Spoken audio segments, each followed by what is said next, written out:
शुभ अशुभ ये सब चीजन के मानी नहीं आप। अब देखी ना, आज ऋषभ बेटा के शादी बा और ओकर शादी में कितना बड़ा बवाल खड़ा हो गई, यहाँ तक के मंडप भी खराब हो गई। और आप जाने नहीं, मंडप के बिगड़ल बहुत अशुभ हो खेला।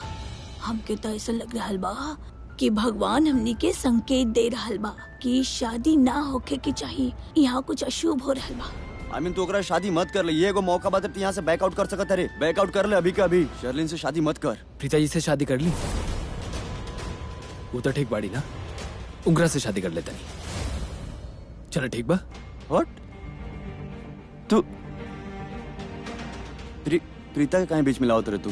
प्रीता से शादी कैसे कर सकता है? सॉरी, हम भूल गए कि तारा तो प्रीता जी भी अच्छा ना लगे ना, तो हमरा उनकरा से भी शादी ना करे के चाहिए। हाँ सॉरी, तो फिर हमरा केकरा से शादी करे के चाहिए, तू ही बतावा। ते देख, प्रीता के बारे में बात मत कर। एग्जैक्टली जौन तू अभी शर्लिन खातिर फील करत रहा ना, तो अगर हम प्रीता जी से शादी करें तो तू प्रीता जी खातिर भी उहे फील करबा। क्यों लड़की तारा खातिर ठीक नहीं खे, तू वो तारा खातिर नहीं बनल एंड ऑल दैट। प्रीता इस सबसे अलग बड़ी, उनकर बात मत कर। करन तारा मालूम बना कि तारा शर्लिन अच्छा ना लगेले, ये बात हम पहला दिन से जाना तनी। तारा प्रीता जी अच्छा ना लगेली, ये बात भी हम पहला दिन से जाना तनी। लेकिन हम तारा के एगो बात बता देता नहीं, शादी करे खातिर प्रीता जी से बेहतर लड़की ई दुनिया में है ही नहीं खे। उतवा, लेकिन बस तू प्रीता के बीच में मत लाओ। पर का है वो हमारी पर्सनल लड़ाई बा बस। अच्छा, प्रीता जी से ताहर लड़ाई अपन पर्सनल कब से हो गई? हमके नहीं के पता। तू बस प्रीता के बारे में बात मत कर। कहीं से काहे?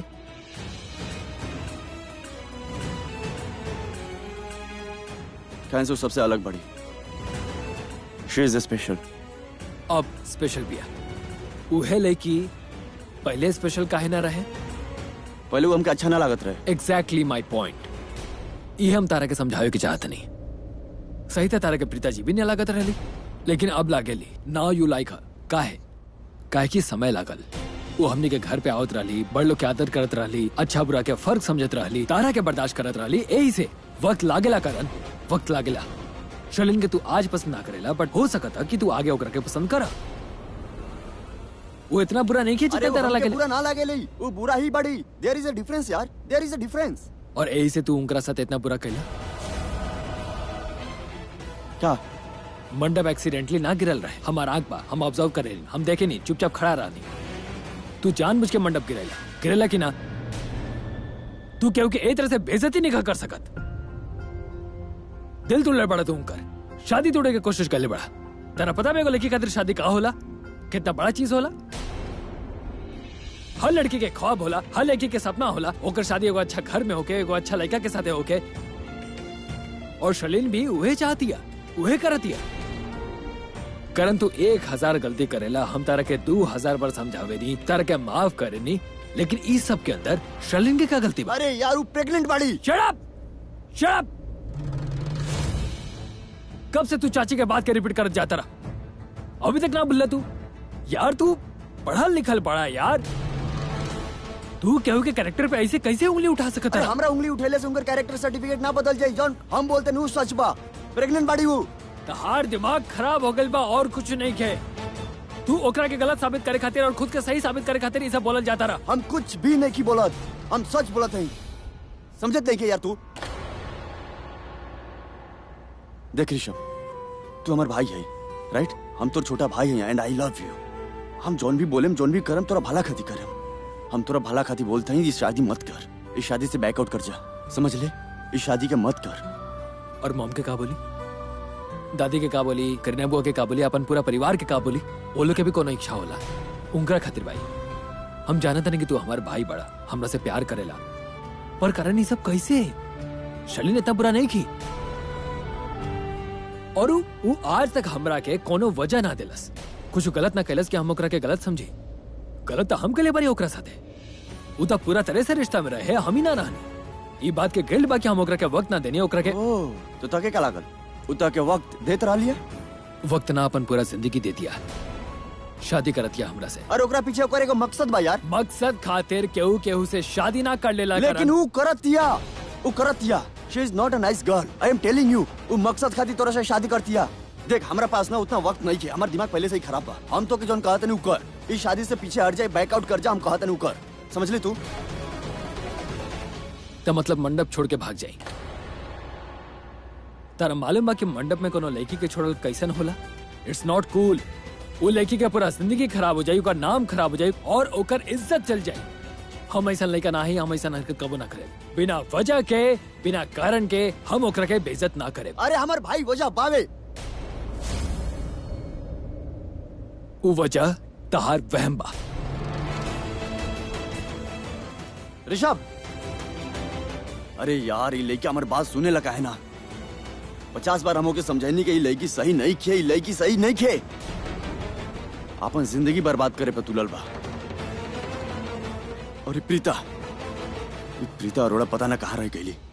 बानी जी, हाँ जी, ये शादी होगी ना? बिल्कुल। अरे मंडप खड़ा हो गई बा, शादी भी हो जाए, यानी कि आप दादी सास बन जाई। हाँ जी, हमार पोस्ट बढ़ गई, तरक्की हो गई हमारी। एक बात पूछिए आपसे। हाँ पूछिए। आपके शर्लिन पसंद बाड़ी? बहुत पसंद बा, ऐसे तो रिश्ता पक्का कइले बानी ना। फिर तो बात करे ही बेकार बा। बेकार बा, बेकार। गला बेकार, खराब बा, एकदम सूख रहल बा, पानी प्यास लागल बा। ओ अरे शादी के घर बा, पानी काहे पिए वो? हाँ वो पी, थोड़ा थोड़ा थोड़ा थोड़ा। हम अभी मंगावत बनी, रुका। अरे सुना, हम क्या बोले नहीं? के बड़ा तू? हाँ हम तो के पहले कबो ना देखनी। देखे बेटा बुरा मत मनी है। केकरा तरफ से बड़ा तू? हम वो शर्लिनी जी की तरफ से, उनका चाची के बेटा है। ओ लड़की वाला। तो इनकरा के काम कहल बुरा बात नहीं की बा ना? ठीक बा। एगो काम करे, बहन जी के ना बहुत प्यास लागल बा, वो थोड़ा सा ले आई कुछ पिए खातिर। हाँ अब भिलेम ना ना, हम तो सिर्फ भांग पिए नहीं। समझ ला ना, समझ लेना, रहे दा। एगो काम करा, पानी वानी मत लई है गलती से। हाँ उलावा, वो सामने बा, देखा? जी जी। अभी न बानी जी, हाँ हम खा जबरदस्ती कर रहल बानी। सचमुच पिए के मन नहीं खे। अरे रहे दे बहन जी, जैसे ही ग्लास हाथ में आई ना, इच्छा जाग जाई। अच्छा आप हमके एगो बात बताई। हाँ आज आप परेशान लग रहल बानी, हमके प्रीता की याद आ रहल बा? बिल्कुल ठीक पहचानी। हम यह सोचत रहनी कि इतना देर हो गई, अब तक पहुँचली काहे ना? आ जाइयो, चिंता मत करी।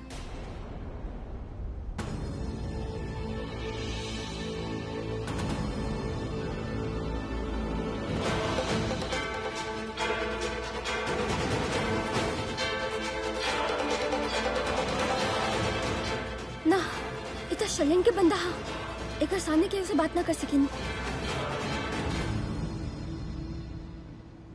हाय प्रीता, कैसन बाड़ू? अच्छा बानी। वहाँ कहा जाता रू, हमनी के साथ चला ना। कुछ जरूरी काम बा हमरा के, 2 मिनट बस। आप लोग चली। ओके। हम यहाँ पे खड़ा होके केहू से बात ना कर सकेंगी। केहू हमरा के देख ले लेता बहुत मुसीबत हो जाए, लेकिन अंदर कैसे जाए? दरवाजा पे तो बंदा खड़ा बा। एक काम कर तानी, खिड़की से जौत बनी।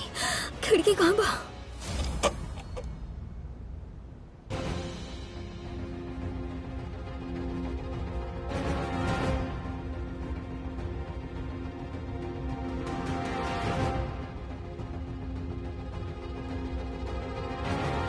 यहाँ बहुत खतरा बा।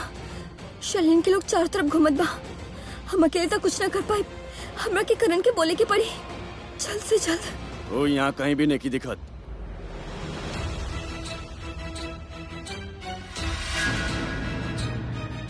ये आदमी फोन पे केकरा से बात करत है? लागत बा हमरा के ढूंढत है। हम जल्दी से कहीं छुप जात बानी, वरना ही हमरा के देख ली तो।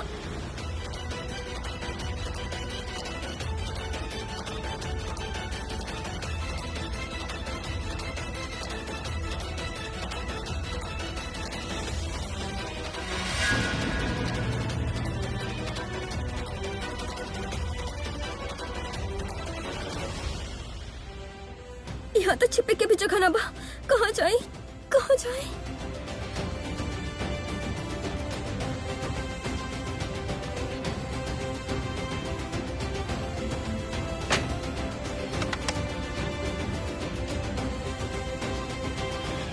माय गॉड, ये बंदा जो बाहर खड़ा बा ये तो पक्का शलिन के बंदा हो, काहे कि ये हमरा के लॉक कर ले रही। हमें का चेहरा देख ले रही। शलिन कहले रहे कि यहाँ चारों तरफ ओकर लोग घूमत है, कि ओकर बा के ना बा ये तो हमरा के ना पता बा, लेकिन ये बंदा पक्का ओकरे बंदा बा। फोन पे केहू से बात करत बा। आई एम श्योर शलिन से ही बात करत होगी, ओकरा के बतावत होगी कि हम ना मिलत बानी। ओह गॉड, कौनो भी तरह शलिन के ना पता चले के चाहे कि हम यहाँ बानी, काहे कि होता बहुत खतरनाक बा। इस वक्त हमार खातिर कुछ भी कर सकेले। अगर ओकरा के पता चल जाए कि हम ओकर कैद से छूट गए बानी और हम यहाँ बानी, तो ओ माँ और आखी आंटी के साथ बहुत गलत कर दी है। हमारे ऊपर इस वक्त चारों तरफ से नजर बा, हमरा के सबसे छुप के रह के पड़ी। लेकिन हम एक कमरा में रह के राखी आंटी और माँ की कैसे बचाए? हमरा के करण के ढूंढे के बा, करण से बात करे के बा, राखी आंटी के पास से बम निकाल के माँ के जाके बचावे के। हम कैसे करें ये सब कुछ, कैसे करें?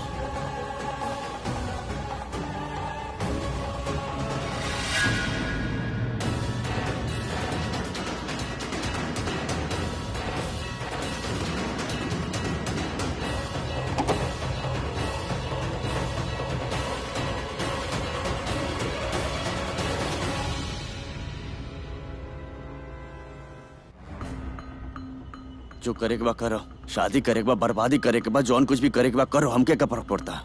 सॉरी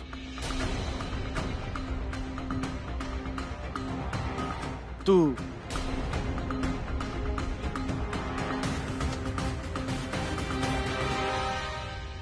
उ करण लुथरा चलत फिरत मुसीबत बा हमरा खातिर, तो तू पल पल ओकरा पर नजर रखबा और तू हमके अपडेट देबा कि कहीं वो हमरा पर कोनो और नया मुसीबत ना खड़ा करे वाला।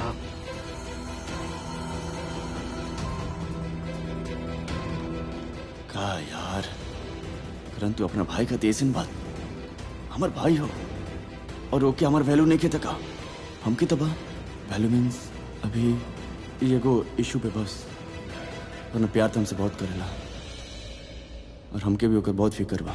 ओके जन कहे के बा कहो, लेकिन हम चुपचाप ना बैठे। हम देखा था नहीं कैसे करता उस शादी, हम कर ही ना दे, चाहे वो प्रीता आवे या ना आवे, ये शादी तो हम ना होके दे।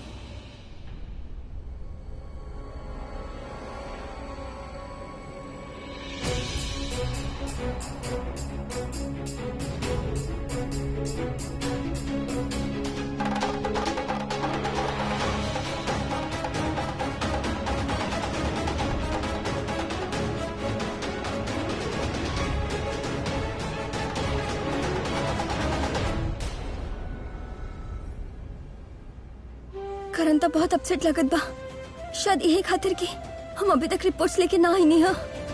कहीं ऐसा ना हो कि हम एकर पास जाए और ये हमरा पे चीखे लागी, तो शलिन के पता चल जाए कि हम यहाँ बानी।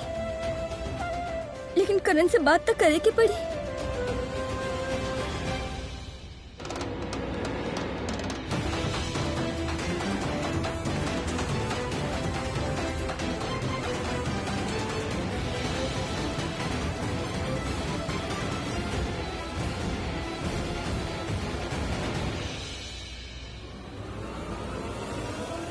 जी बोली। करण, फिर से वही हमके तो से कुछ बात करे के बा। बात करे के बाद हाँ, तो 2 मिनट रुको। देखत नहीं खू हम क्यों से बात करते नहीं। हाँ जी बोलो। ये टाइम मिलल बा एकरा के शलिन के एटीट्यूड दिखावे खातिर। अब एकर बात सुन ला, एकरा से बात करके एकरा के भेज दा, ओकर बाद हम तोरा से बात करब ना। बोलो कुछ कहे चाहते हो आप? आपके साथ एगो सेल्फी मिली? Of course, why not. लेकिन ये घूंघट ऊपर करे ना। आई मीन ऐसे थोड़ी ना आप सेल्फी खिंचवाइबू, घूंघट ऊपर करा। दुनिया कैसे बतेबो कि सेल्फी में करण लुथरा के साथ आप बाड़ू। तो चलो घूंघट हटाओ। ना ना, आई दैया, अजीब बड़ी यार, मतलब सेल्फी लेवे के बाद करण, अब तो तू फ्री बाड़ा ना, और तोहार फैन जी फोन भी ना लेकर आईली, वो भी चल गईली। सो अब हमने बात कर सके नहीं ना। कर सकत नहीं, बोलो। ऋषभ जी कहाँ बानी? आई मीन टू से उनकर फोन ना लग रहा बा। थोड़ा देर पहले वो हमके फोन कई ले रहा, हमसे अकेले में मिले की चाहत बड़े। आई थिंक कुछ इम्पोर्टेंट बात करे के बात करेंगे। तो के पता बा ना कहाँ हमके बानी? नहीं पता, दोनों ना। तू तो ढूंढने में एक्सपर्ट बड़ी। हाँ पता ना बा के बतावे के ना बा, इडियट।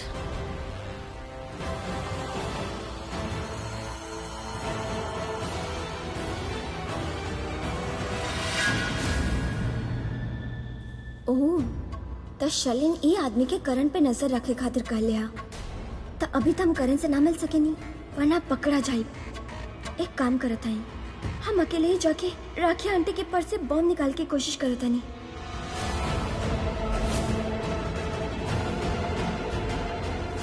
डायमंड वाला पर्स जो राखी आंटी के पास बा, ओकरे में बॉम्ब बा, लेकिन राखी आंटी बा कहाँ?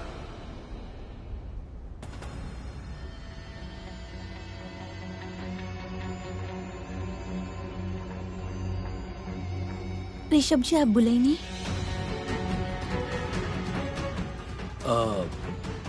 वो हम आप कुछ कह के रहला आपके कहीं ना?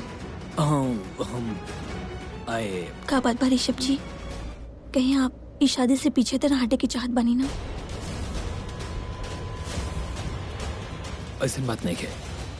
अब जे भी बात कहे के बना कह दो, सोचे के खातिर जितना भी फुटेज खाए के बना खा लो। बस इस शादी के मामला में दिमाग लेफ्ट के राइट ना होके के चाहिए। शलिन हमरा तारा से वो कन्फेशन करे बा। कन्फेशन? हम समझनी ना। हम अपन जिंदगी की शुरुआत झूठ से नहीं करे के चाहत। वही बात आज ले कबो के बताई ना। अब हमने के शादी होता, और ये बात सुनला के बाद तारा के हमरा से शादी करे के बा कि नहीं के करे के बा, ये फैसला तहार हुई। आज ही हमरा ये बात दिमाग में आयल कि हमरा तारा ये बात बतावे के चाहिए। शायद अगर पहले आयल रहे तो हम तारा के पहले ही बतले रहती। ट्राइंग टू बी ऑनेस्ट, आज ही हमरा एहसास भइल कि आज तारा की बात बता दी तो ज्यादा बेहतर रही, पर अभी भी हम श्योर नहीं की। I am not convinced.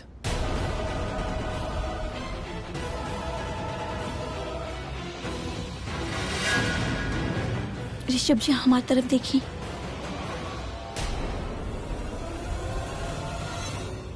ये का हो रहा? अभी दोनों के रोमांस तो शुरू ही हो गए। ऋषभ जी यहाँ देखिए, आप प्लीज बिल्कुल भी हेजिटेट मत होगी। हम आपके होके वाला बीवी बानी, हम आपके बहुत अच्छा तरीके से समझेंगे। आपके दिल में जे कुछ भी बा आप प्लीज हमके बता दें। हम आपकी समझब, आपसे कोनो सवाल ना करब। कहीं शलिन हम कबो भी तारा से शादी करे के ना चाहत रहनी, कबो भी ना। अब पता ना हमरा ऐसा काहे लगा था कि शादी बात हम तारा के पहले कबो पता चुकल बने। डैम इट, कहीं पंचायती बिजनेसमैन शादी करे से मना तो ना कर रहा? ना ना, अगर ये मना कर देलस तो सब खत्म हो जाई, फिर तो ये मल्होत्रा खत्म हो जाई। ये आप का कह रहल बनी ऋषभ जी? आप पहले कहले रानी की आपके हमसे शादी करे के बा, अब आप ये कह रहल बनी कि आपके हमसे कब्बो शादी करे के ना रहल? हम जानता नहीं हमरा ऐसा बोले से तू हट पड़ू। I know that. Shalin look at me. सच था ये बात कि एक गिल्ट की वजह से हम खुद भी बहुत हर्ट बनी, and I want to come out of this guilt. Shalin mom हमरा के वो लड़की दिखले रही जो उनकरा पसंद रहे, और उनकरा तरफ इशारा कर ले रही। वहाँ दादी के साथ जो लड़की खड़ा है, हम ओकरा के चुनले है तहरा खातिर एज अ लाइफ पार्टनर। अब तो ओकरा के देख के बतावा कि तोहरा के लड़की पसंद भी बाकी ना। हमरा लगल कि वो उनकरा तरफ इशारा कर ले बड़ी जौन लड़की हमरा पसंद किया, और वो लड़की तू ना रहलू। ओह, तो ये गलत फहमी रहा साहबजादा के। हमसे शादी करी खातिर ई गलती से हाँ कर देलस। एकरा के लगल कि राखी आंटी प्रीता की तरफ इशारा के लिए बानी, तो हमार शक सही रहल। वो मिडिल क्लास प्रीता ही एकर पहला प्यार बा। अरे ओ पंचायती बिजनेसमैन, तो के जितना पंचायत करे के कला, बस तो हमार सरलिन बेबी से शादी कैला। और आज हमार शादी ओकरा से नहीं हो जेकरा से हम प्यार करत रहने। हमार शादी तारा से होता, और अगर ये शादी होते बा तो हम तारा से झूठ नहीं की बोले के चाहत। क्या कि हमरा ऐसा लागेला कि हर रिश्ता सच के बुनियाद से शुरू होके के चाहिए। शर्लिन ने हमारा दिल में जौन भी रहे हम तारा के सच सच बता देनी, और हम चाहते नहीं कि तू ये भी जान ला कि वो लड़की खातिर हमारे दिल में अभी भी उतना ही जगह बा।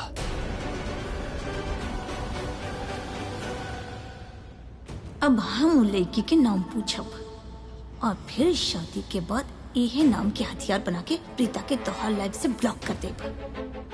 पर अभी ना। शर्लिन ने हमारे दिल में जौन भी बात रहे तारा के एकदम सच सच बता देनी। आई होप कि तू हमरा के शादी के बाद समझ बू, हमरा पे विश्वास करबो। के भी आउ लड़की, ओकर नाम का बा?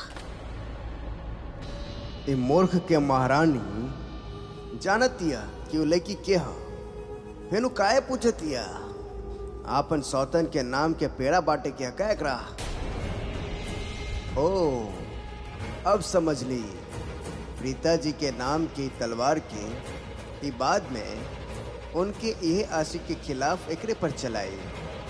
Fantastic, smart girl. पूछो पूछो पूछो, अरे जे पूछे क्या जल्दी पूछा।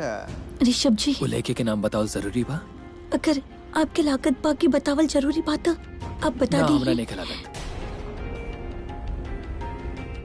हमरा खातिर जरूरी बाकी हम तारा के जौन भी बताई नहीं तो उसे हर्ट ना होगा,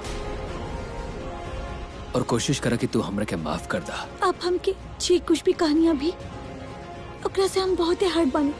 हमारा दिल टूट गइल बा, सगाई हमसे और प्यार के हो और से। ए गलत बा ऋषभ जी।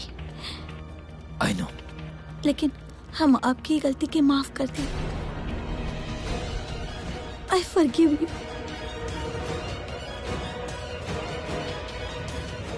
Thank you.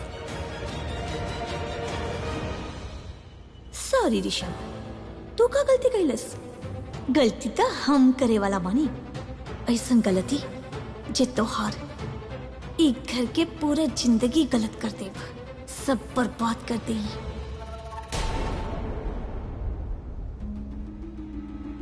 ऋषभ जी, आप हमने की शादी से पहले हमने की शादी की बुनियाद के बहुत ही स्ट्रॉन्ग कर दिले बानी। I really appreciate it. पहले तो हम सिर्फ आपकी रेस्पेक्ट करत रहनी, लेकिन अब आप हमारा विश्वास भी जीत ले बानी। हम तो खुद के बहुत ही लकी मानी नहीं कि हमके आपके जैसन लाइफ पार्टनर मिल रहा बा। और जहाँ तक बात रहा प्यार की, वो तो हम आपसे करें नहीं, धीरे धीरे आपके भी हो जाए।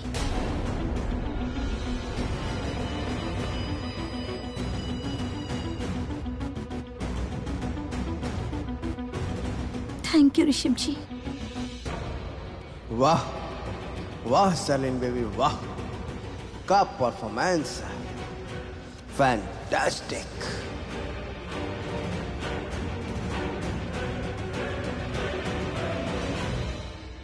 आप हमके थोड़ा टाइम दे प्लीज, हम अपन मेकअप ठीक करके आवत बानी।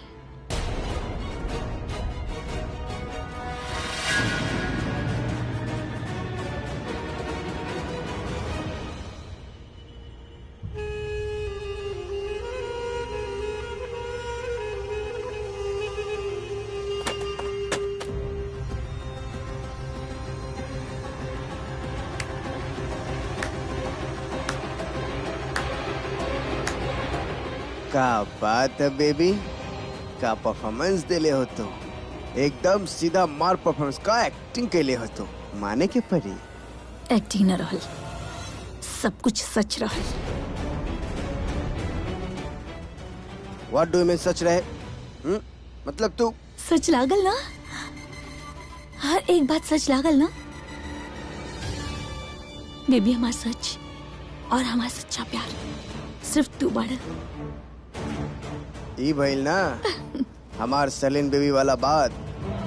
पर एक बात बोली बेबी, आजकल तुम्हारा हाव भाव देख के ना ऐसे लागेला ना कि तू है सरलिन बेबी मूर्खन की हो। महारानी। हमार सयानों के महारानी। अब तो हमार सरलिन बेबी एकदम स्मार्ट बेबी बन गए, स्मार्ट सरलिन। अब ई स्मार्ट शर्लिन ई लूथरास के जिंदगी में एंटर करी, न्यू शर्लिन खुराना बन के। शर्लिन खुराना ना, शर्लिन ऋषभ लूथरा बन के। और तो हम सिर्फ ऋषभ से माफी मंगवाइले बानी। तू देखी हो, एक एक करके पूरा के पूरा लूथरा परिवार हमरे सामने माफी मांगी, हमरे सामने हाथ जोड़ी। ई लोग हमके बहुत डटले बानी। जब देखा तब हमारे इंसल्ट कैले रहले, ओ प्रीता की वजह से। जैसे कि ओ प्रीता ही उनकरा खातिर बहुत कुछ बनी, हम कुछ नहीं की। स्पेशली वो राखी आंटी का बोलेली, ओ प्रीता पुत्र ये कर दो, प्रीता पुत्र वो कर दो। अरे प्रीता प्रीता प्रीता प्रीता ओकरा के दिखाई ना देवेला कि हम प्रीता से बेटर बानी। प्रीता हमारे सामने कुछ भी नहीं खे। एंड आई मेक श्योर कि राखी आंटी यानी कि हमार होखे वाली सासू माँ के हम सबक सिखाई। और वो दादी, उनका वजह से ही प्रीता ही घर में आयल बड़ी ना। उनकरा के भी हम ई लेवल पे ले आई कि वो प्रीता से नफरत करे लगी है। ओकर चेहरा तो दूर, ओकर नाम तक ही घर में ना लेवे देब।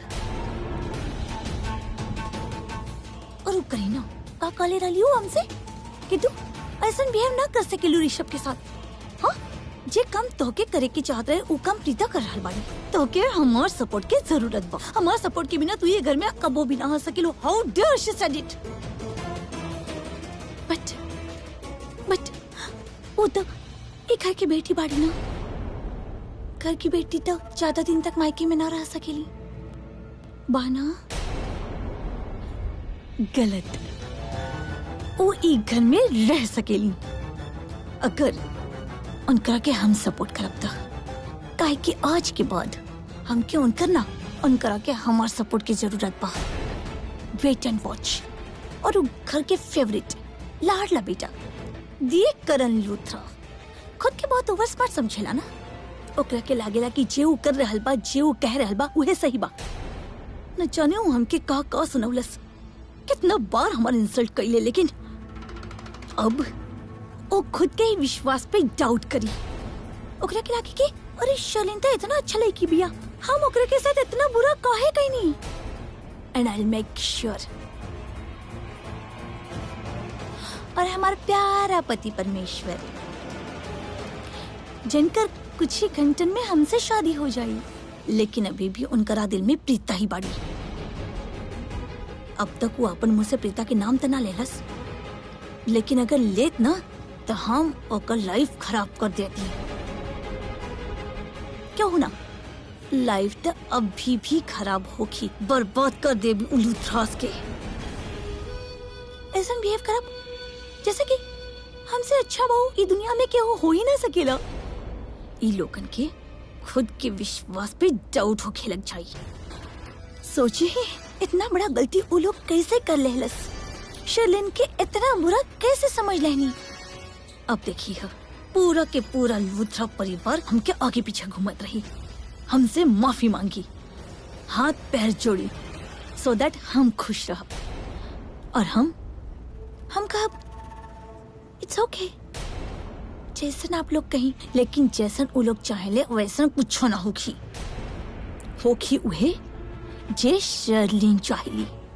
अब तो देखिए बेबी, इतना मीठा छुरी बनके हम ई लोगन के काटब ना कि ई लोगन के पता भी न चली कि ई लोगन के साथ का हो रहल बा।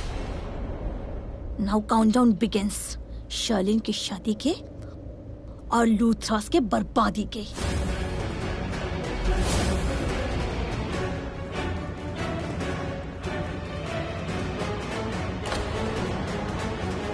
तो क्या हो गई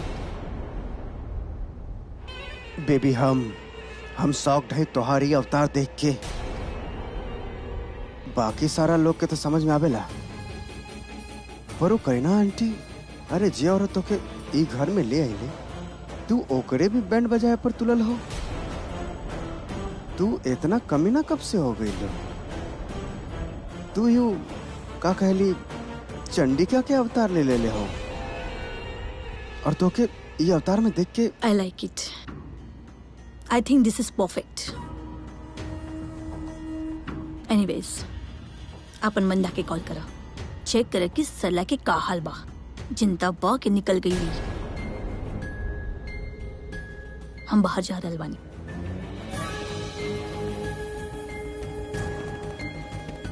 ये मूर्ख के महारानी अब मूर्ख के महारानी ना रहल। एकरा हम अपन इशारा पर नचावत रहली, खरा खोटी सुनावत रहली, पर अब सबके खातिर खतरा के घंटी बन चुकल है। हमके बहुत केयरफुल रहे के होई। मिस्टर कॉट, अगर गलती से भी हम कोनो गलती कर देली ना तो प्लीज बचा ली है।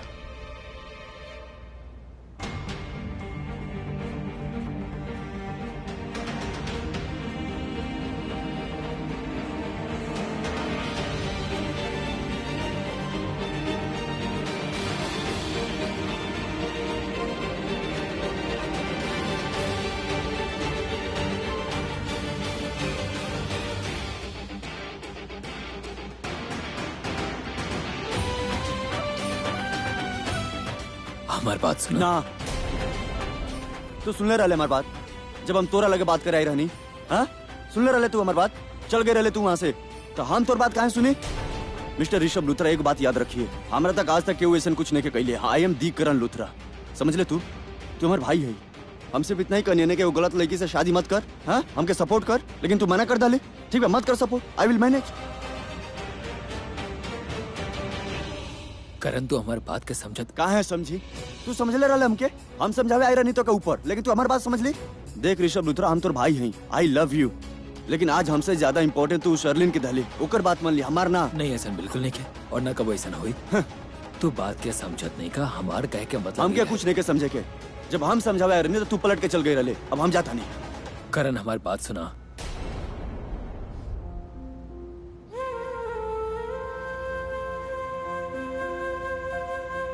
का भइल? ई करण ऐसे कहे गए तो दोनों में झगड़ा भइल का?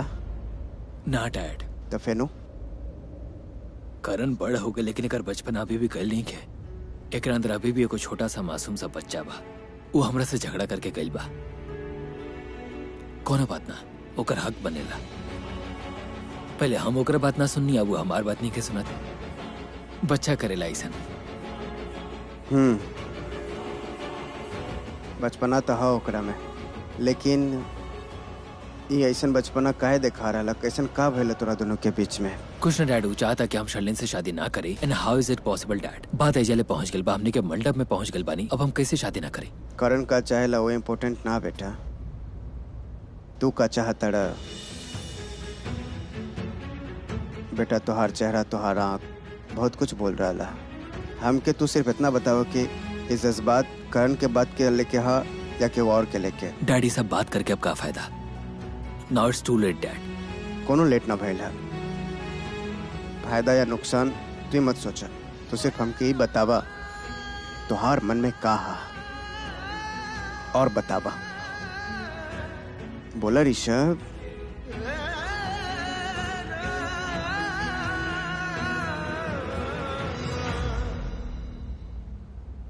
हाँ समझ गेली हम कि ओकरा संभालना मुश्किल हो रहा था।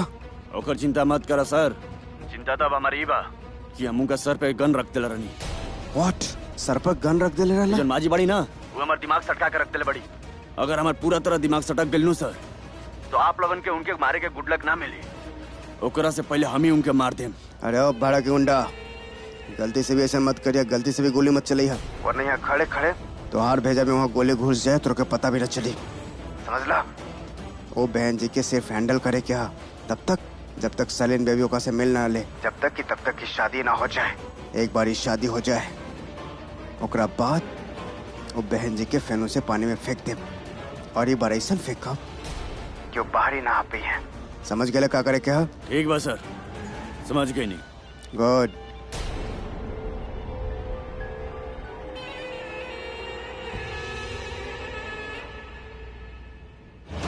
बॉस, का समझ गया? ये सर बोल रहा कि अब की बार अगर माँ जी भगली तो हम उनके गोली मार सकता नहीं। बॉस, एकरा के मार देला के बाद आपके टोटल खून हो जाई अबले 5। 5 हमार लक्की नंबर।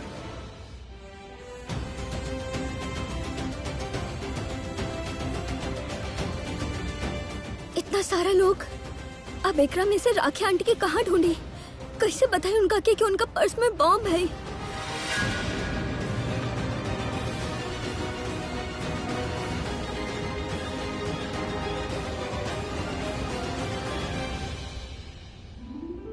नमस्ते जी। It's okay. थैंक यू जी, थैंक यू सो मच। हम आपसे बाद में मिला तानी। हाँ पृथ्वी, कैसन बारे बेटा?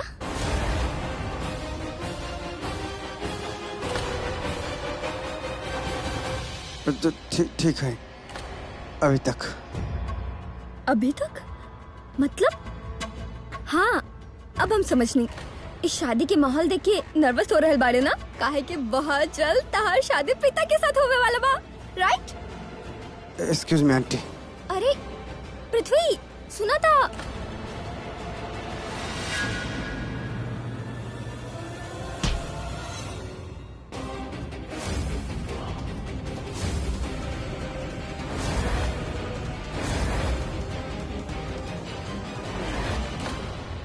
गलती से भाई पर्स नीचे गिर गई तो बम ब्लास्ट पहले से क्यों नहीं रोक सकता। आंटी, वो हमारी ड्रेस बहुत ही भारी बा, हम वहाँ जाके बैठक बानी। ठीक बा बेटा, तू बैठ जा। मंडप रेडी होते ही हम तोहरा के बुला ले, ठीक बा?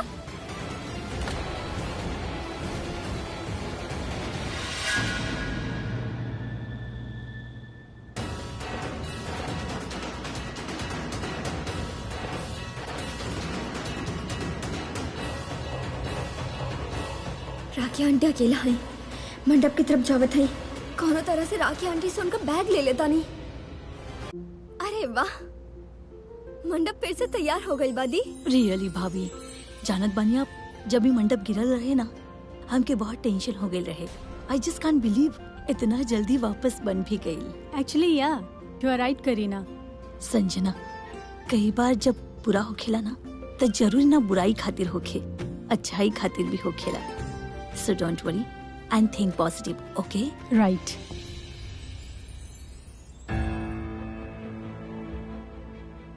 मंडप तो फिर से खड़ा हो गई। आप ऐसा काहे बोल रहा बानी? आप ना समझब तो समझाई ना। वैसे तो हर बीची के मुंह काहे लटकल बा? ये मंडप जना लटकल बा है? हमारा मतलब बाकी इतना जल्दी इतना सुंदर मंडप खड़ा हो गया। हाँ, बहुत ही प्यारा।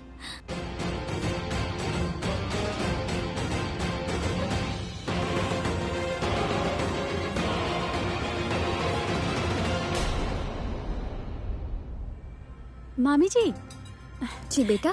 बड़ा जल्दी तैयार हो गई मंडप। हाँ ना, अब तो खड़ा खड़ा देख कर रहल बाड़ू। जा बेटा, जाके ऋषभ के ले आवा। का भइल कृतिका? हाँ? का सोच रहल बाड़ू? जाना। जी जी मम्मा। संजना, तू जल्दी से जाके शर्लिन के लिए आव। अब शादी में देर ना होके की चाहिए, पहले से ही बहुत डिले हो गई बा। हम पंडित जी के बुला के लावत बानी। हाँ हम अभी आवत जी भाभी। अच्छा बा, अब यहाँ केहू ना बा। हम राखी आंटी के पास जाके उनके से उनका पर्स मांग लेता नहीं, और कसम दे दे कि हमरा से कोनो सवाल ना पूछी, केहू को कुछ ना बताई। रुका, कहाँ जाता रू आप? और इतना हड़बड़ी में मंडप की तरफ कहाँ भागा तारू? उजे राखी भाभी जी है ना, हम उनकर गांव के हैं। उनके से पूछे जात रहनी कि पानी कहाँ मिली। नहीं, वहाँ। और सुना, शादी खत्म भले तक प्लीज उधर ही रहिए। वो का बा ना कि मंडप की जिम्मेदारी हमके दे दल गइल बा, और अगर कुछ फिर से गिर गल तो हमार नौकरी चल जाई। जाओ तरफ। सुना, ये घूंघट हटावा। अरे हम कहने यार घूंघट हटावा, शादी में आइल बड़ो, इतना बड़ा घूंघट ले बड़ो आप। हम घूंघट ना उठा सके नहीं। हम अपने चेहरा सिर्फ अपन पति परमेश्वर के ही दिखावा तानी, और केहू के ना। कहाँ बड़ा ना आपके पति? काम में बाड़े। काम धंधा छोड़ के यहाँ शादी में आवे थोड़ी ना आई। और तू इतना सवाल काहे करत बाड़े? देखा, इतना सवाल करबा ना तो हम करण और ऋषभ के तहार शिकायत लगा दे। तहार नौकरी फिर भी चल जाए, समझला तू? अरे सॉरी सॉरी जी, गलती हमार बा। जा उतर, जा पानी पिया, हमार गलती रहे। हिसाब से।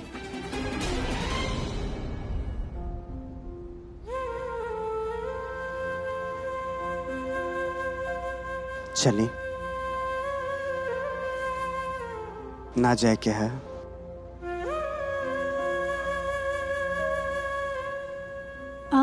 ऋषभ भैया, वो मामी जी आपकी बुलावत आ रही। मंडप तैयार हो गइल बा, पंडित जी शादी की रस्म शुरू करिए।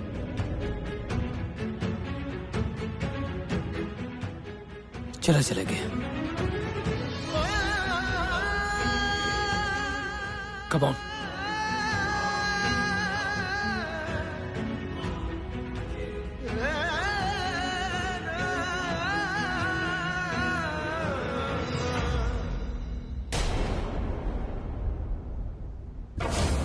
करण, प्रीता की सलाह, चाहे वो लोग कुछ भी चाहे, उहे होगी जे शर्लिन खुराना चाहिए। करण के लाके वो मंडप गिरा देलस तो वो हमारी शादी रोक गई।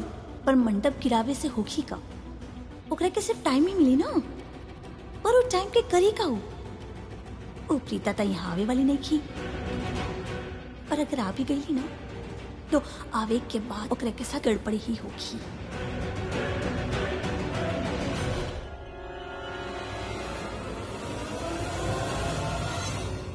शैलिन, हमरा के पता बा तो कोनो ना कोनो गड़बड़ तो जरूर करी, काहे कि भगवान के बनाएल दुनिया बा और वो हमेशा सही और मासूम लोगन के बचावेले ही बचावेले। गलत लोगन से कोनो ना कोनो गलती करवा ही देवेले। ओ गॉड, अगर प्रीता यहाँ पर आ गई तो ना।